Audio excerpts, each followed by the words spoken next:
સુરતના ચલથાણની આદર્શ ટાઉનશીપ ખાતે કડોદરા ચલથાણ નગરપાલિકાના નવનિયુક્ત નગરસેવકોના સન્માનાર્થે ભવ્ય સમારોહ યોજાયો।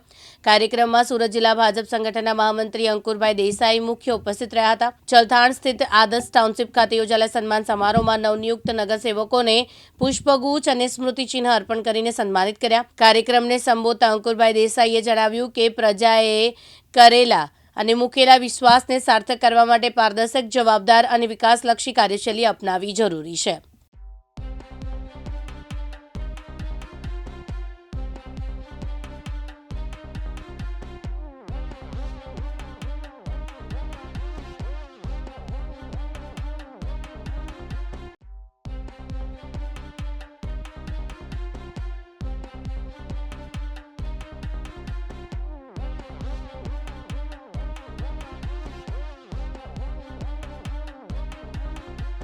आज रोज गंगेश्वर महादेव मंदिर चलथाण आदर्श टाउनशीप की चौथी सालगिरह निमित्ते एक यज्ञનું आयोजन सोसायटी द्वारा કરવામાં આવ્યું હતું અને લગભગ સાંજે 4 વાગ્યા સુધી યજ્ઞ ચાલ્યો અને સાંજે 4:30 કલાકે યજ્ઞની પૂર્ણાહુતિ કરવામાં આવી અને આ યજ્ઞની પૂર્ણાહુતિ બાદ જે કડોદરા નગરપાલિકાની ગત ચૂંટણીમાં વિજેતા થયેલ કડોદરા નગરપાલિકાની ટીમ રામભાઈ ચોસલા, બેન અમીષાબેન અને સમગ્ર નગરપાલિકાની ટીમનું આ સોસાયટીઓ દ્વારા સન્માન કરવામાં આવ્યું અને ત્યારબાદ પ્રસાદી લઈ અને સૌ છૂટા પડ્યા। રમેશ ખંભાતી, દિવ્યાંગ ન્યૂઝ, કડોદરા, સુરત।